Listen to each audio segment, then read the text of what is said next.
Good morning. I can't believe it's episode 26, but it's episode 26 of Camellia City, the little podcast about the most magical city in the state of Alabama, Greenville, Alabama, our very own Camellia City. And I've been thinking about doing this, episode for a little while because of several recent events. And not sure, I wasn't sure I wanted to do it, but really, to be honest with you, I think I'm pretty qualified to speak on this, and I want to bring some positive light and love and to this concept for anybody in any small town. To tell you the truth, and that is the idea of public humiliation and shame. And trust me, I've thought long and hard about this because this is a subject that goes very deep for me in many ways, and I'll get to that in just a second. But so, no matter where you live, shame is in all of our lives, no matter what form it takes. But in a small town, it seems like any of our little mistakes are public. Everything is public. Everybody knows everything about everybody else in a small town, right? One of the wonderful things, though, about that is that there's a lot of love and protection for each other. And even though you may think that there's a lot of public shame and humiliation from people, I want to tell you right now, the most important thing is that the real shame, the actual shame, is when we don't love one another. That's the only real shame. So I'm qualified to talk about this just as much as many other people, but for me, I think it's because I've had these really great and interesting life experiences that I don't tell people about. And, I tell my closest friends know some of my really interesting and fun life experiences I've had. And then I came back home to my small town, and rumors started flying, and that's okay. The real story of those adventures are really a big part of my testimony that I haven't really made public yet and will maybe one day be public. Great stories, wonderful stories, and by the way, not a single thing that I'm ashamed of, ever. And if people ask me, I'm pretty open about it because I'm not ashamed. I don't have shame about the experience I've had. I do have shame. And the shame that I have, and I will tell anybody if you ask me, is the thing that I'm really ashamed of are the times in my life where I could have helped somebody. I should have helped somebody and I didn't, or I could have been kind to somebody and I wasn't. And that's the real shame in not loving one another. And let me just remind you, not that anybody needs reminding, but that's the real trick of all of this being on this planet, is that we love one another. That's it. Just love one another.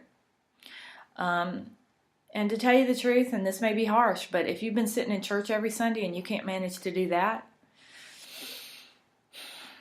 what are you doing?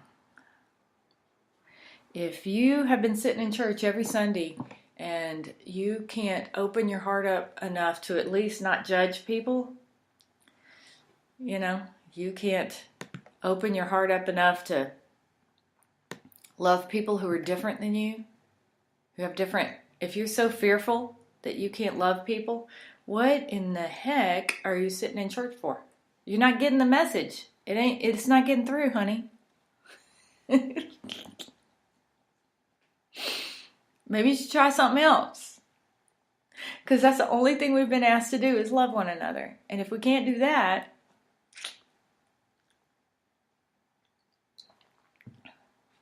Okay. I better hush before I get in trouble.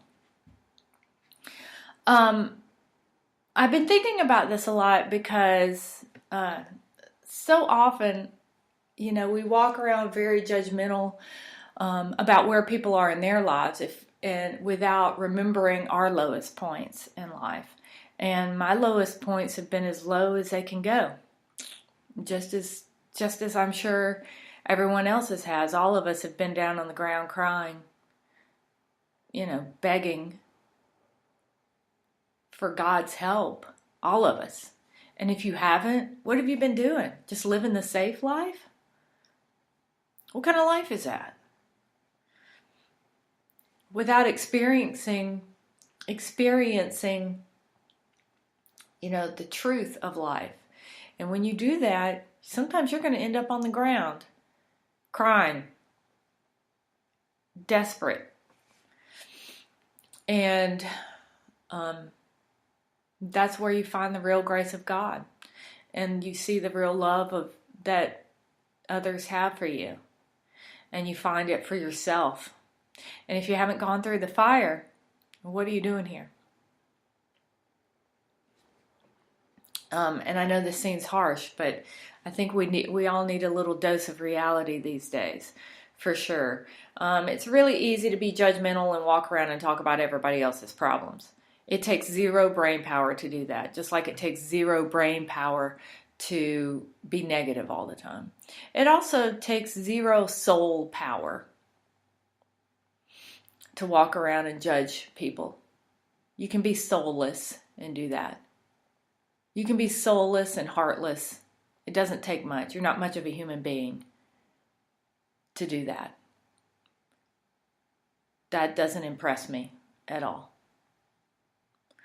But what we're called to do, and what I would ask everyone to consider is, can you look at a situation? Are you smart enough? Do you have enough soul? And do you have enough heart to look at a situation for the truth of it and act accordingly, no matter what that situation is, or no matter what fears it instills in you, or what judgment you feel bubbling up inside your gut? Can you love people no matter what? Can you love people despite that? Those feelings of judgment in yourself. I think about that quote, "There but for the grace of God go I," a lot.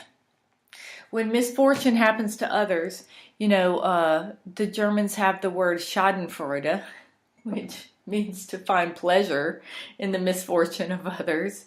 True pleasure. We do that out of maybe revenge, or just because we don't like someone and we're glad that, there's a low frequency human nature tendency to that, for sure. But there's a higher frequency and a calling that we're called to do, to remember, there but for the grace of God go I. People think that's from the Bible. It's not, actually. Some people think it's from a guy named John Bradford, who in the 1550s would, see someone going off to execution. In that time, lots of people were getting executed for their religion and religious thoughts. Either you were Catholic or Protestant, or Catholic or Protestant, or Catholic or Protestant, depending on what king or queen was in charge at the time. And so a lot of people got executed for their beliefs. And John Bradford would see someone go to execution and go, "There but for the grace of God go I." That could be me. That could be me. And if you think for 1 second that when you see someone else's misfortune, especially in a small town, don't think for 1 second that couldn't be you. I mean, who are you to think that would never be you? It takes just a tiny bit of brain power and soul power and heart power to realize misfortune could happen to you too. And having a little grace and a little love in your heart helps you see that. So yeah, let's talk about humiliation for a second, especially in a small town and in the public arena. I got this from Psychology Today, and I thought it was a really good assessment of it. To humiliate someone is to assert power over him by denying and destroying his status claims. All right, so to humiliate another person comes from a place of powerlessness. That means someone feels like they don't have power, so they need to grab it by humiliating others. Seems like human nature to me, sure, on the low frequency scale. Even today, especially with social media, humiliation remains a common form of punishment, abuse, and oppression. And the dread of humiliation can cause people to live a certain way. Now, this is especially in a small town where you see people not living who they truly are. And I think that's really sad. I think that's the saddest thing ever. Actually, to live out this gift, this beautiful gift of life as a lie because of your fear of humiliation. And I'm so glad in my life I haven't done that. And I promise you, if you would open your heart up to the truth, you will be glad to live your truth. No matter how difficult it may seem, no matter how you may perceive humiliation, I can promise you that humiliation can only affect you if you let it. If you walk in love and you love others, let them talk about you, honey. They can talk about you all day long as you're happy.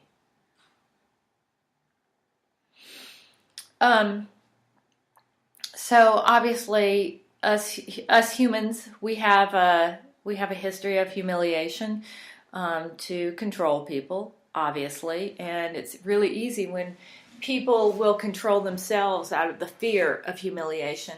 And we've done it so many times. It's in every social group. Unfortunately, it's in every religious group. It doesn't matter the age or the socioeconomic status, the race, the tribe. Initiations and rites and hazing rituals have been around forever. Elites go to great lengths to protect their honor and reputation, sometimes by humiliating others. Definitely religious groups do it. But I would watch people who have to, the only way they can maintain their feeling of righteousness is by humiliating others. I would watch for that. I see that in small towns as well. If you have to exclude people to be right, you're wrong. Period. A lot of times public humiliation can be through being ignored or overlooked, rejected, abandoned. All of these things happen in human existence. Yes, I'm not saying they don't happen. But what I'm saying is, in a small town, it's obvious, it's instant, and somehow it's sadder when we do it. Because the truth is, if you really knew someone's life story, you would love them. And that is the truth. If you knew someone's heart and their entire life story, you would love them. And isn't that what God is asking us to do? So, I know I've been on my soapbox a little bit, but like I said, I felt like it was time to say it.